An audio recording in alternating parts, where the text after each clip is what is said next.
My dear students, now we will see about standard procedure for naming restriction endonucleases.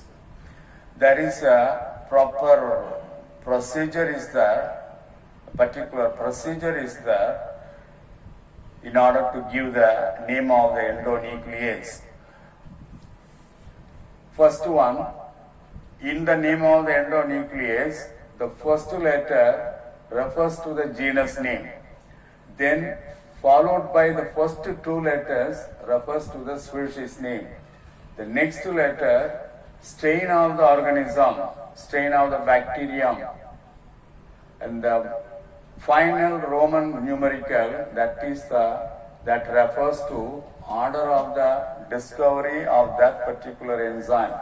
For example, ECO R1, it is the restriction enzyme present in the Escherichia coli.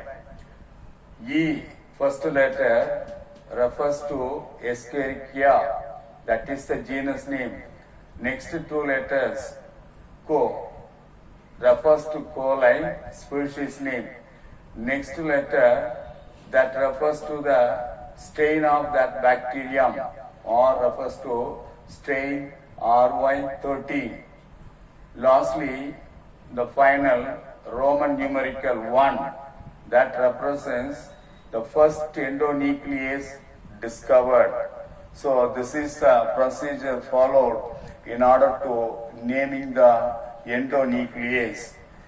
In the nuclease, endonuclease, in each enzyme of the endonuclease, there are two different antibiotic resistant genes and recognizing site, and that sequence is referred as restriction site. This is the restriction site. Each enzyme is having two different antibiotic resistant genes and recognition site, and that sequence is referred as restriction site. Always the restriction site is palindromic. What is palindromic? Palindromic means that the sequences in the strand can be read the same in either of the direction. That is palindromic. When any sequences in the DNA strand can be read the same in either of the direction, that is called palindromic. For example, we will take the common example, Malayalam. Malayalam can be read in the forward direction as well as the backward direction. So it is the word or name or sequence that can be read the same in either of the direction. Palindromic repeats. Palindromic repeats means symmetrical repeated sequence present in the DNA. In all the DNA, symmetrical repeated sequences are there.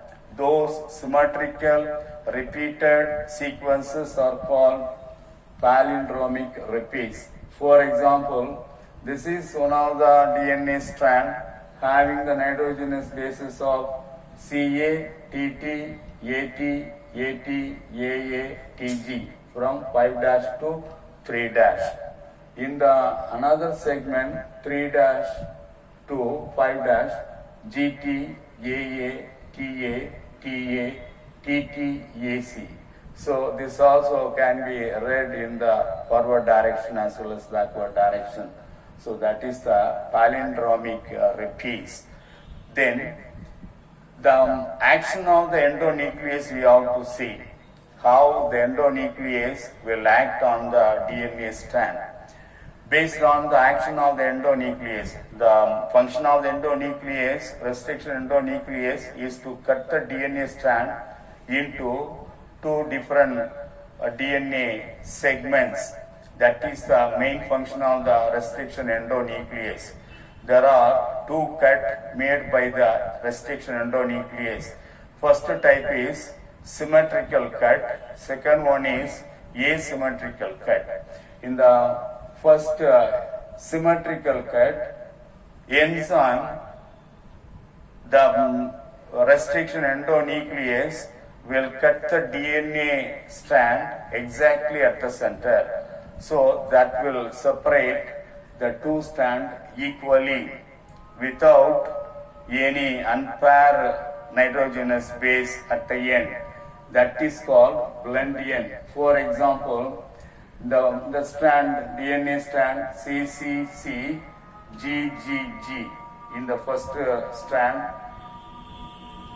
CCC GGG given. Here exactly at the center a cut is made by SMA1 enzyme, restriction enzyme. That means Serratin Marcosens restriction enzyme.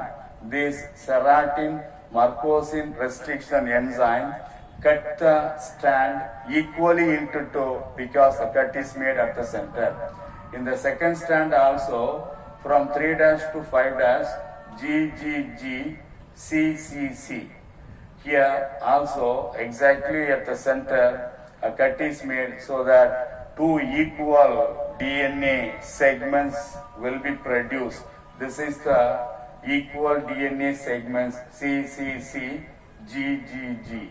This is another segment GGG CCC. In these segments the end is blend without any protruding end.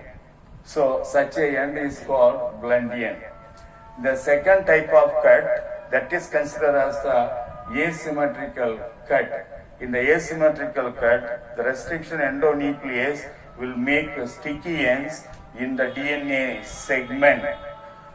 Enzyme produce protruding ends in the DNA strands due to cleavage. Such a cut is called asymmetrical cut. For example, from 5' to 3', this is the sequence nitrogenous base, arrangement of the nitrogenous base GAA TTC. Here the cut is made in between G and A at the beginning. In the second strand, from 3' to 5' CTTAAG. Here cut is made at the last between A and G, so that will make staggered end or protruding end or sticky end at the end of the DNA segment. This is the protruding end, or this is the cohesive end, this is the sticky end. When sticky end is formed, sticky end means any one of the nitrogenous base is overhanging at one end of the DNA segment, and that is called sticky end or protruding end or cohesive end. And the DNA segment having sticky end, protruding end, that is due to the asymmetrical cut. That is the action of endonuclease restriction endonuclease. The restriction endonuclease will function on the DNA strand in two ways. First one, this will make symmetrical cut. The second case, asymmetrical cut. So that is about naming of the restriction endonuclease, method to naming of the restriction endonuclease, how to give the name to the endonuclease, restriction endonuclease, and the function, the action of restriction endonuclease on the DNA strand.